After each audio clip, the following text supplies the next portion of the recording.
কলকাতা বা শিলিগুড়ি নয়, চলে গিয়েছিলাম দুর্গাপুরের 1 ইয়ারের ওপেনিং হওয়া বাঙালির প্রিয় ভূতের রাজা দিলবর রেস্টুরেন্টে। সত্যজিৎ রায়ের গোপী গায়েন বাঘা বাইন সিনেমার থিম করেই এই রেস্টুরেন্টটি বানানো। ভিতরে ঢুকতেই ফিল করলাম হিরো রাজা দরবারে চলে এসেছি। ভেতরের অ্যাম্বিয়েন্স ছিল বেশ সুন্দর, যেখানে বারবার আসতে ইচ্ছা করবে। এবার চলে আসি মেনু কার্ডে। এখানে থালি স্টার্ট হয় মাত্র 190 থেকে। যারা ননভেজ থেকে ভেজ, বাঙালি প্রিয় সব আইটেমই এখানে পেয়ে যাবেন। এছাড়াও ভূতের রাজা দিলবর থালি, মহারাজা থালি থেকে আমলকি থালি থেকে শুরু করে স্পেশাল কিছু থালিও পেয়ে যাবেন। এখানে আবার হাতে মারলে তালি তবেই চলে আসবে থালি।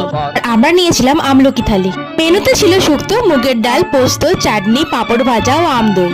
কোয়ালিটি নিয়ে তো কোনো কথাই হবে না, প্রথম টেস্টেই বাজিমাত। এখানে ভূতের রাজা দিলবরের প্রহরীরাই খাবার সার্ভ করেন।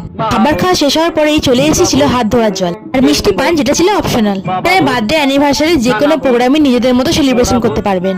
এর পাশে ছিল একটু ভূতের রাজা দিলবর নিউ রেস্টুরেন্ট। চাইনিজ থেকে ইটালিয়ান থেকে ইন্ডিয়ান সমস্ত রকমের খাবার পেয়ে যাবেন।